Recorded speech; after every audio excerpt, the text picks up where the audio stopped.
guys, Mapletail here. Today is my reaction video to A Warrior's Choice, so spoilers for the whole book incoming. And we're drawing Thriftier. Before I get into it, don't forget to like and subscribe for more videos like this. As usual, this isn't a formal review, more just my thoughts chapter by chapter of anything that caught my eye.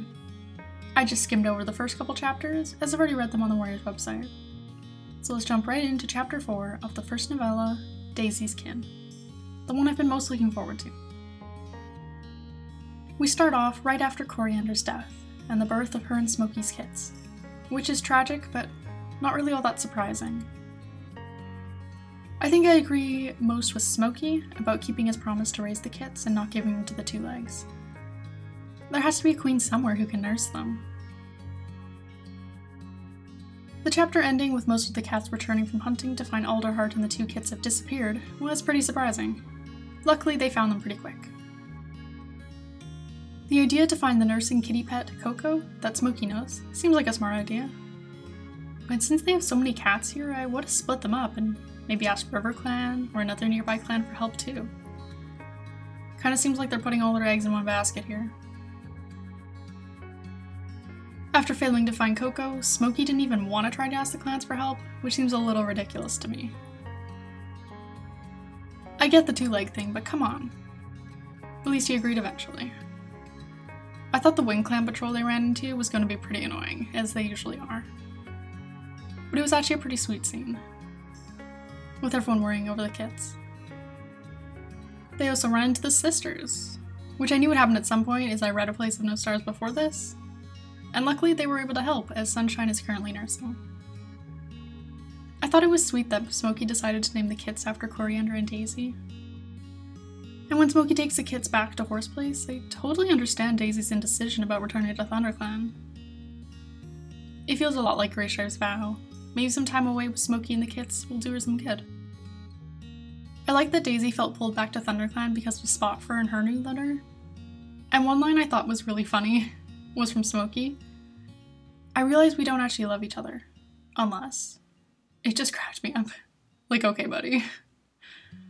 I was just so happy that Daisy returned to ThunderClan, and it was super cute to have so many cats that she helped raise come to greet her excitedly. Very sweet. The next novella was Spotfur's Rebellion.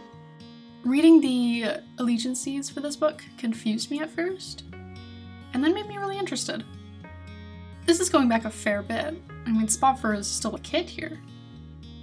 Not what I was expecting, but I can't wait to see how this story is going to pan out. The story starts off when Spotpaw is a new apprentice. I was happy to see some cats again who died in earlier books, like Rosepetal. And it was so cute that Spotpaw was trying to befriend Stemleaf by causing trouble. And I appreciated the callback to Darktail, and the whole situation with ShadowClan's apprentices at the time. The story so far was helping me to appreciate those two's relationship a lot more. I was never super attached to them, but I get it now. Funny that Bumblestripe tells Spotpaw that ThunderClan doesn't need rebels, when soon that's exactly what they'll need. And I get that Spotpaw messed up by her and Stempaw following Bumblestripe and Shellpaw and sneaking up on him. But I think everyone overreacted just a little. Apprentices have done far worse in the past. But I loved her imagining being leader one day. I would love to see Spot star. And it kind of feels like maybe that's what they're setting up here. And seeing little Bristlekit looking up to Spotpaw, adorable. I liked getting to hear Bramblestar talk about Firestar to her too, and how he always left his nest in the warrior's den a mess. Probably because of his dreams. I would kind of thought that he was going to mention how much Firestar got into trouble back in the day to make Spotpaw feel better, but that didn't happen.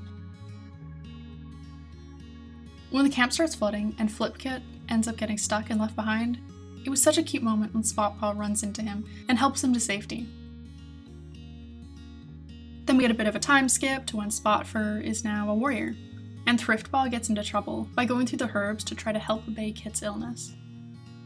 Watching her get punished feels like a bit of a parallel to Spotfur's apprentice days. And it was so sweet of Spotfur to worry for the young cat, who I totally agree should not have been sent out alone to look for new herbs so late at night, and in that freezing weather. Luckily, they found her and brought her back to camp.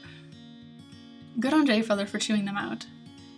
And Thriftpaw was so cute, shyly handing him the herbs, after all that, and causing Jayfeather to pause. This book is really helping me become attached to some of these background characters, which I always love. I kinda missed that in the Broken Code. It was cool that Spotfur wanted to talk to Bramblestar about making a rule about dangerous punishments like that. And I wasn't a big fan of having to see the early days of the imposter again. We did get a brief Flamepaw mention, which I always have to call out because I love him. As much as I hate backtracking through plot, it was neat to see how the rebellion started, and why Spotfur did what she did. Stemleaf talking about how everything would turn out and that he'd raise kits with Spotfur and ThunderClan one day broke my heart, knowing that he'd die before he got to see that day. That I really did not need to see again. Last, and possibly least in my eyes, Blackfoot's Reckoning. The novella starts off mid-battle with Scourge's death. I was happy to get a quick Tall Poppy scene, one of my old favorite background characters, and Russet for, I missed her so much.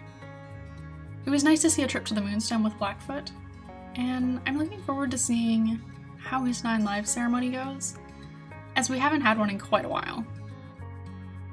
Really interesting to read that Blackfoot's lives would come with memories, and Sage Whisker said that he could leave at any time if it became too much, but that a new leader would be chosen for ShadowClan. We know that doesn't end up happening, but I wonder who it would have been. I liked getting to know his mother, Hollyflower, and she seems to have some kind of secret about Blackfoot and the cat standing next to her, Blizzardwing. I can kind of guess what it's gonna be. The next chapter starts with a flashback, which I love the idea of. And getting to see little Blackpaw? Yes. And we find out what I kind of assumed, that Blizzardwing is Blackpaw's father. And that he cheated on his mate Featherstorm, which is not a good look, and not something we really see in Warriors, so that's kinda neat. The next life comes from Ragged Star. It was cool to see some more of young Brokenpaw, and how different he really was from most cats. Next up was Badgerfang. I don't think I realized that he was kin to Blackfoot, and it was really nice to get to know Blackfoot's family better in this book, especially his siblings, Fernshade and Flintfang. But it was tough reliving the past, when Brokenstar made the apprentices so young. Still one of the more horrifying parts of Warriors for me. And I really did not want to see Badgerfang's death again. But I mean, they had to include it. The next life was one I was really not expecting, Greywing. I liked getting to see the battle that drove off WindClan, and Rosetail was next. Blackfoot's guilt about her was palpable. The memory is of a ShadowClan raid to steal ThunderClan's kits. And I kind of forgot just how many of these terrible events Blackfoot took direct part in. Nice to see a bit of Bluestar though. And really tough to see him kill Rosetail in that way, and to go after the kits that I now recognized. Next was Bluestar. Yes, another one I was not expecting. Until Blackfoot mentions what the two have in common. Trusting Tigerstar. Always a big mistake. Next cat was a cat we've all been waiting for, Stonefur. We got to see that scene again, that I knew we would. Tigerstar condemning the half-clan cats of Riverclan to death, and having Blackfoot carry out the sentence. It's a scene that's always stuck with me, even after all this time. It's just so horrible and unfair. Next up was Nightstar. The memory was of how terribly sick ShadowClan was, and them allowing Tigerclaw and his followers into camp. And as ill as they are, it's easy to see why they let them help. The last life was from Tall Shadow. So cool to get 2 Dawn of the Clan cats in this book, and 2 cats I really like. And really interesting that she gave him visions of the future. I recognized most of it. The forest being destroyed, the drought, Soul. Not so sure about the Dark Ginger Tom though. And with that, Blackstar becomes leader of ShadowClan. Thanks for watching. I really like this book. I thought all the stories were great, and they did some really interesting things. To my surprise, they kind of just got better and better. If you've given them a read, let me know what you think, and I'll see you next Thursday.